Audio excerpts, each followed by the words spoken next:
क्या आप जब भी एनसीईआरटी की सारी बुक देखते हैं और सोचते हैं कि इसको एक एक करके पढ़ा जाए, तो क्या आपके भी मन में ये डर लगता है कि यार ये तो पूरा जीवन समाप्त हो जाएगा, लेकिन ये एनसीईआरटी की किताबें हमसे खत्म नहीं हो पाएंगी, मैं इसे याद नहीं रख पाऊंगा या पाऊंगी, मैं इसे कैसे पढ़ूं?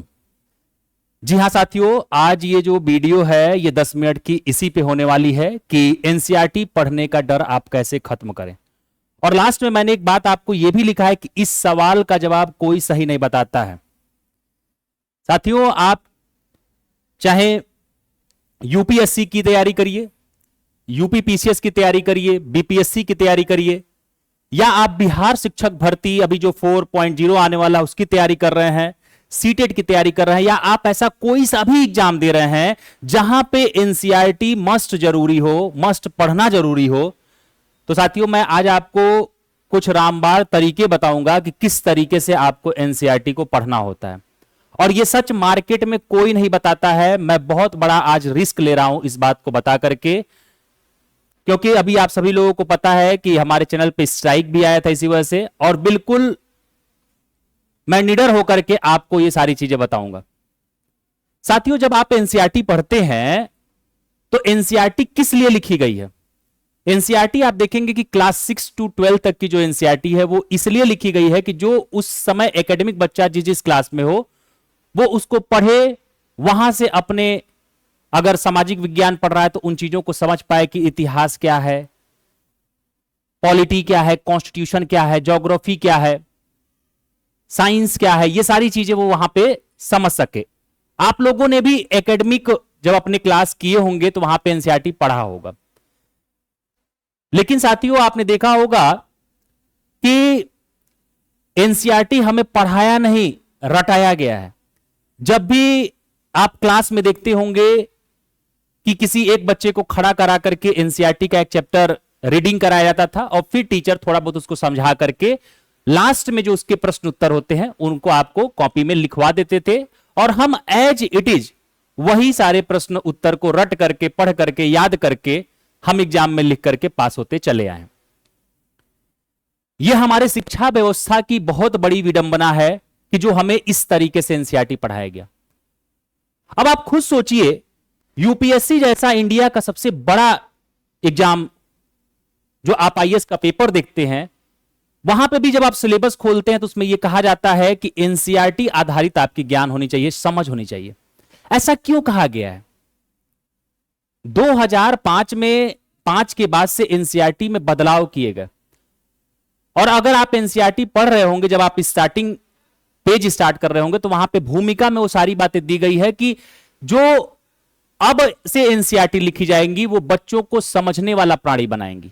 लेकिन हम क्या करते हैं? हम लाइन बाय लाइन बस चैप्टर को पढ़ते जाते हैं, अंडरलाइन करते जाते हैं और चीजें हमें भूलती जाती हैं। ये एनसीईआरटी का गलत तरीका आप इस्तेमाल कर रहे हैं पढ़ने का। साथियों, एनसीईआरटी आपको ऐसे पढ़ना ही नहीं है। एनसीईआरटी को आपको एक नॉवेल की तरह पढ़ना है, ताकि आपकी जो कनेक्टिविटी है, जो चैन है पीछे के टॉपिक से आगे वाले टॉपिक में, ये बंधी रहे। जैसे कि आइए थोड़ा सा मैं आप सभी लोगों को एक दो एग्जांपल्स बताता हूं, फिर मैं बताऊंगा कि किस तरीके से मैं आपका एनसीईआरटी का ये डर भगाऊंगा, और बिल्कुल फ्री ऑफ कॉस्ट में यूट्यूब पे इतना बड़ा रिस्क लेने जा रहा हूं आप सभी लोगों के लिए। मैंने अभी पीछे बताया, आप किसी भी एग्जाम की तैयारी इसमें से कर रहे हैं, और अगर आपको लग रहा है कि एनसीईआरटी नहीं पढ़ पा रहे हैं तो हमारे साथ बस जुड़ जाइएगा, मैं बताऊंगा कि कैसे आपको एनसीईआरटी पढ़ना है। अब देखो, आपने एनसीईआरटी का कोई भी चैप्टर खोला, आपने पढ़ा, पढ़ने के बाद से जो लास्ट में आप देखेंगे, आइए विचार करें, ये वाला जो अध्याय में लास्ट में बातें डाली गई हैं वो क्यों डाली गई हैं? ये आपकी कनेक्टिविटी को बनाने के लिए। एनसीईआरटी आपके लिए फैक्चुअल डेटा के लिए नहीं लिखा गया, वो आपकी कनेक्टिविटी को बनाने के लिए लिखा गया है, ताकि जब आप कनेक्टिविटी को समझ पाएंगे, कॉन्सेप्ट को समझ पाएंगे, तो फैक्चुअल डेटा आप ऑटोमेटिक समझ जाएंगे। जैसे आज आप एक एग्जांपल प्रयोग करिएगा, आपके पास किसी भी क्लास की एनसीईआरटी होगी, आप उसका एक चैप्टर जैसे पढ़ रहे हैं वैसे पढ़िएगा, और मैं आपको बता दूं उसके बाद से लास्ट के अध्याय के आप क्वेश्चन करिएगा। जैसे यहां देखो एक क्वेश्चन किया गया, यूरोपीय व्यापारिक कंपनियां भारत की तरफ क्यों आकर्षित हो रही थी? मैं लगभग 5 सालों से पढ़ा रहा हूं और अपने मेंटरशिप वाले बच्चों को भी मैं यही गाइड कर रहा हूं कि चीजों को समझो कैसे, पढ़ो कैसे। यूपी पीसीएस या यूपीएससी जो डायरेक्शन ये वाला रास्ता है, तो सारे बच्चे इस रास्ते पे जा रहे हैं। क्यों? क्योंकि उनको यही नहीं समझ है कि एनसीईआरटी पढ़ा कैसे जाता है। एनसीईआरटी आपका नींव मजबूत करता है। अब आप एक बात बताओ, अगर मैं अधिकतर बच्चों से पूछूं तो वो ये बता देंगे कि यूरोपीय कंपनियां कौन कौन सी भारत में आई, कब आई, कहां कहां फैक्ट्री बनाई। लेकिन अगर मैं उनसे एक हाइपोथेटिकल सोच डाल दूं कि वो क्यों भारत की तरफ आकर्षित हुई, आप खुद इस बात को सोचो कि क्या आप इस प्रश्न को सोच पा रहे हो? अगर आप इस प्रश्न को, आंसर को सोच पा रहे हो, मतलब कि आपने एनसीईआरटी को जिया है, आपने एनसीईआरटी को पूरा रचा, अच्छे से पढ़ा है, अच्छे से समझा है, एकदम उसको रचा बसा लिया है अपने ब्लड में। सेकंड क्वेश्चन देखो, बंगाल के नवाब और ईस्ट इंडिया कंपनी के बीच किन बातों पर विवाद था? क्या जब भी हम कोई एडवांस बुक पढ़ते हैं तो क्या हम इन बातों पर ध्यान देते हैं? नहीं, हम सिर्फ और सिर्फ फैक्चुअल डेटा इकट्ठा करते चले जाते हैं। लेकिन अगर आपसे कोई पूछ ले कि बंगाल के नवाब और ईस्ट इंडिया कंपनी के बीच किन बातों पर विवाद था, तो वहां पे हम चारों खाने चित्त हो जाते हैं। क्यों? क्योंकि यहां पे वो आपसे कनेक्टिविटी मांग रहा है। और मैंने आपसे सीधा कहा, एनसीईआरटी इसी कनेक्टिविटी को बनाने के लिए लिखी गई है, जो कि मार्केट में आपको कोई नहीं बताएगा। मार्केट में लोग पीडीएफ खोल करके और पूरा का पूरा लाइन बाय लाइन बस पढ़ाते चले जाते हैं। लेकिन ये जो आपके दिमाग की तारतम्यता है, कनेक्टिविटी है, उस कनेक्टिविटी को कोई नहीं बनाता है। आप अगर यूपीएससी दे रहे होंगे तो आप ईमानदारी से अपने अंतरात्मा से जवाब दीजिएगा। आप स्टेट पीसीएस दे रहे होंगे तो जवाब दीजिएगा। मेंस जहां जहां होता है लिखित परीक्षा, आप देखेंगे वहां पे इसी टाइप से प्रश्न पूछे जाते हैं। आप देखो, यूपीएससी पूछ रही है कि बच्चों को दुलारने की जगह आत्महत्या ने ले ली है, सॉरी, बच्चों को दुलारने की जगह मोबाइल फोन ने ले ली है। अब यूपीएससी इस तरीके का क्वेश्चन आपसे क्यों कर रहा है?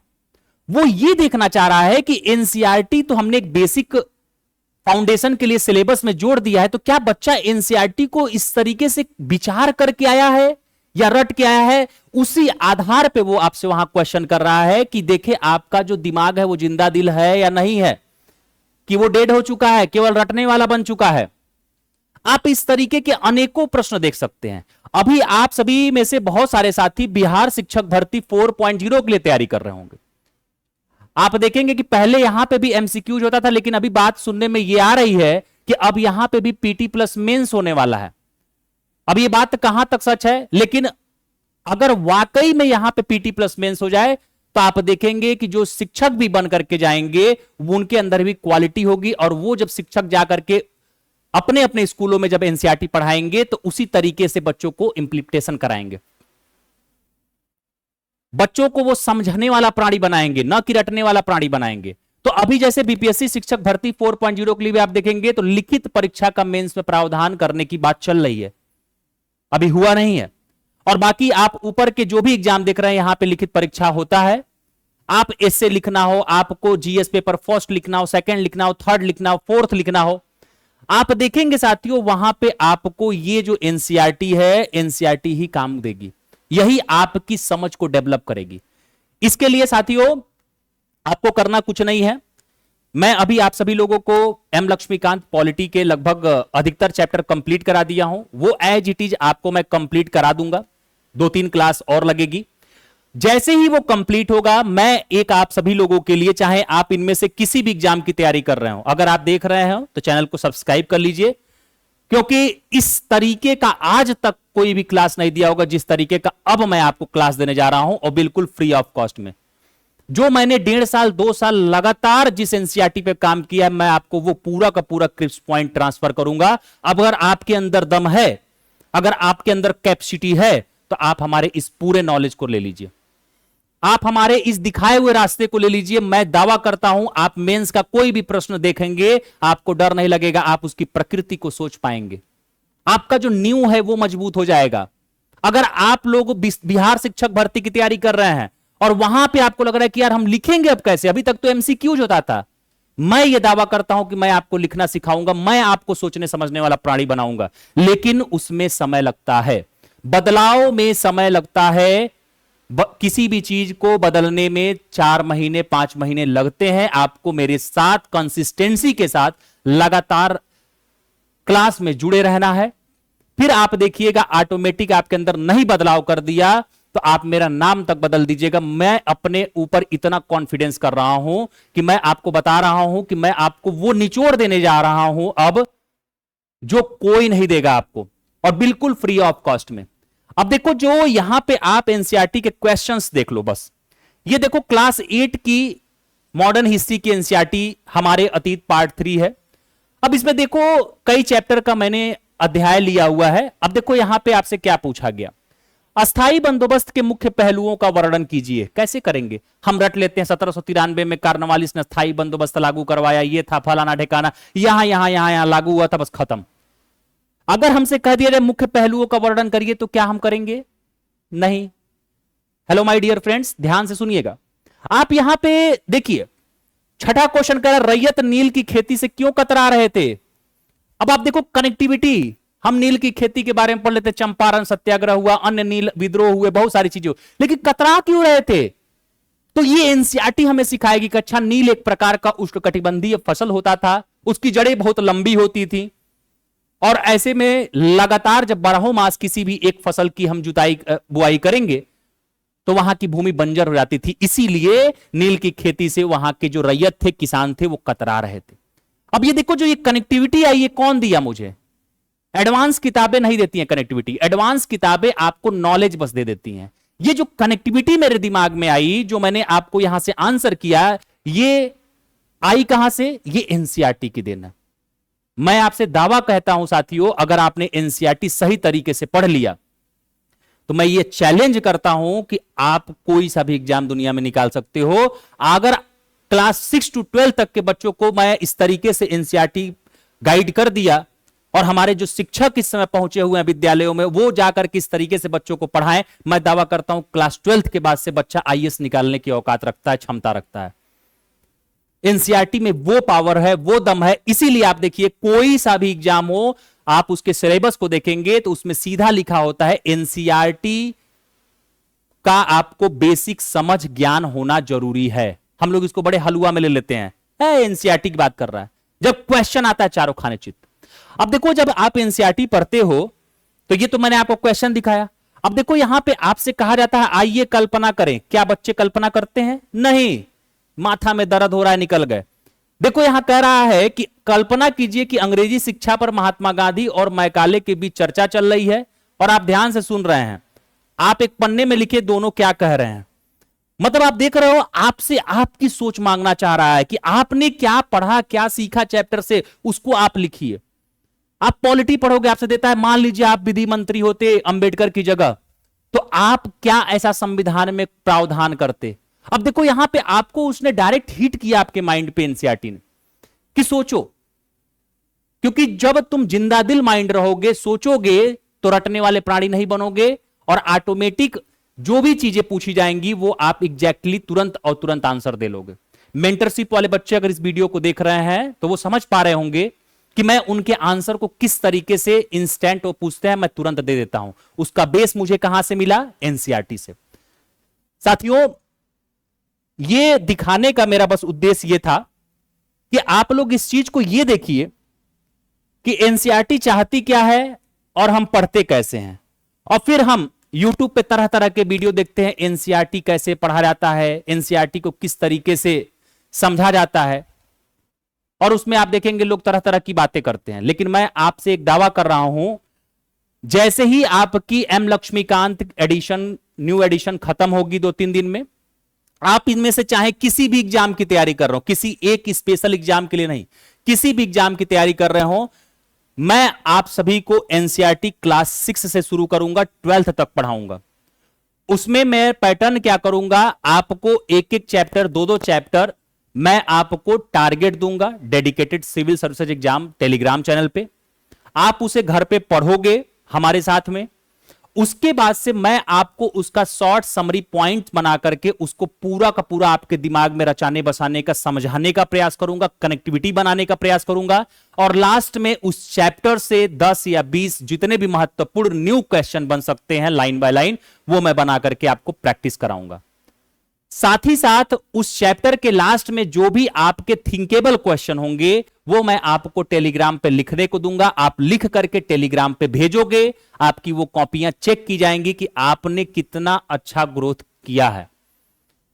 तो साथियों, ये एक नई पहल मैं शुरू करने जा रहा हूं और इनमें से आप किसी भी एग्जाम की तैयारी कर रहे हैं तो आप फटाफट से जुड़ जाइए। 2-3 दिन में इसकी क्लास स्टार्ट हो जाएगी। लाइव सेशन जैसे स्टार्ट होगा तुरंत इसी की क्लास स्टार्ट होगी। तब तक आपको एम लक्ष्मीकांत करा दिया जाएगा। और मैं ये दावा करता हूं, मैं ये चैलेंज करता हूं कि अगर मैं तैयार हूं तो आप एक बार बस मेरे साथ तैयार होकर के देखिए। एनसीईआरटी का डर, एनसीईआरटी का भूत अगर ना भगा दिया तो मेरा नाम आशुतोष चौधरी नहीं होगा, ये ध्यान रखिएगा। मैंने उस पर काम किया है, इसलिए मैं इतना कॉन्फिडेंस में हूं। ये ओवर कॉन्फिडेंस आप मत समझिएगा। मैं आपको एक एक एनसीईआरटी की लाइन बाय लाइन एक एक चीजें समरी पॉइंट में 10-10 मिनट में समझाऊंगा, फिर उसके ऑब्जेक्टिव क्वेश्चंस कराऊंगा नए, फिर आपको लिखने के लिए भी सिखाऊंगा कि लिखा कैसे जाता है। अब यहां पे चाहे यूपीएससी वाले बच्चे हो, स्टेट पीसीएस वाले हो, बीपीएससी वाले हो, जहां मेंस हो, उनके लिए भी क्लास कारगर होगी क्योंकि उनको मेंस में लिखना होता है। बिहार शिक्षक भर्ती 4.0 वाले बच्चे हैं, अभी इनके मेंस में लिखने की बात हो रही है, तो पहले से ही तैयार हो जाओ। हमारे साथ लिखना सीख लो, हमारे साथ ऑब्जेक्टिव क्वेश्चंस को डील करना सीख लो, हमारे साथ कॉन्सेप्ट बनाना सीख लो, हमारे साथ समझ सीख लो कि समझ कैसे बनाते हैं एनसीईआरटी की। जब आप एक्स्ट्रा प्रैक्टिस किए रहोगे तो उसके बाद से यहां पे शिक्षक भर्ती में भी अगर लिखित कर दिया तो आपको डर नहीं लगेगा। आप कहेंगे अरे भाई हम तो सीख चुके हैं, वेट किस चीज का करना। तो साथियों, ज्यादा से ज्यादा मात्रा में आप सभी लोग इस वीडियो को शेयर करिए और उन सभी बच्चों को शेयर करिए जो एनसीईआरटी से डरते हैं, उनको लगता है कि एनसीईआरटी हम कंप्लीट नहीं कर सकते हैं। उनको मैं एनसीईआरटी कंप्लीट कराऊंगा अपने तरीके से। जो मैंने लगातार 2 साल मेहनत किया है लाइब्रेरी में बैठ करके, वो मैं आपको बिल्कुल फ्री ऑफ कॉस्ट में वो सारा का सारा अपना बुद्धि, अपना दिमाग, अपनी समझ आपको देने को तैयार हूं। अगर आपके अंदर कैपेसिटी है तो आप इस चीज को लेने के लिए एक्सेप्टेड रहिए और आप डेली क्लास में जुड़िएगा और डेली पूरा क्लास करिएगा। जो टारगेट दूंगा उस टारगेट को कंप्लीट करिएगा। अगर आपके अंदर है दम तो कमेंट सेक्शन में लिखिएगा यस मैं तैयार हूं। ठीक है, फिर एनसीईआरटी का मैं ये देखता हूं कि डर आपके अंदर कैसे रहता है। Thank you so much. अच्छा लगे तो वीडियो को प्यार स्नेह दीजिएगा और भी साथियों को बता दीजिएगा। थैंक यू, धन्यवाद।